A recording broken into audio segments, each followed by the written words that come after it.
तर देवेंद्र फडणवीसांनी केलेल्या टीकेला आदित्य ठाकरेंनी उत्तर दिलं। आमच्याशी भाजपनं 2014ला गद्दारी केली, 2019लाही आश्वासन देऊन शब्द फिरवल्याचा आरोप आदित्य ठाकरेंनी केला। पाहून गद्दारी केली असं एकंदरीत मला वाटतं एक महत्वाचं आहे की गद्दारी भाजपने 2014 मध्ये जेव्हा आमच्यासोबत युती तोडली तेव्हा आम्ही हिंदू नव्हतो का?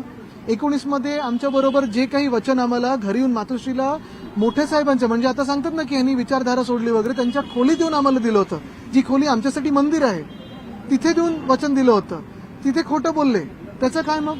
गद्दारी कोणी केली होती?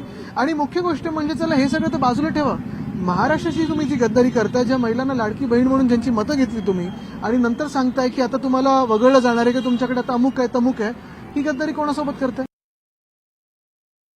अमित शहा आणि उद्धव ठाकरेंमध्ये बंद दारात चर्चा सुरू, आम्ही दोघं बाहेर बसलेलो हो, आणि नंतर आम्हाला आज बोलवलं होतं दोघांना आणि सांगितलं होतं हाफ अँड हाफ, म्हणजे आता ते अर्ध सत्य तरी बोललेत, आता पुढचं सत्य कधी बोलतील, कधी 25 वर्षानंतर बघू। ते बोलतील आम्ही उपमुख्यमंत्री पद द्यायला तयार होतो, पण बघा हाफ अँड हाफ अर्ध अर्ध हे ठरलं होतं आणि तेव्हा फडणवीस साहेबच बोलले होते समसमान पद आणि जबाबदारी।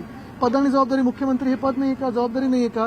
त्यांचं नुसतं एवढीच अट होती की आता आपण काही मला मांडू द्या, नाहीतर आमचेच कार्यकर्ते आमच्या अंगावर येतील, हे त्यांनी आम्हाला तिथे मोठ्या साहेबांच्या खोलीत सांगितलं।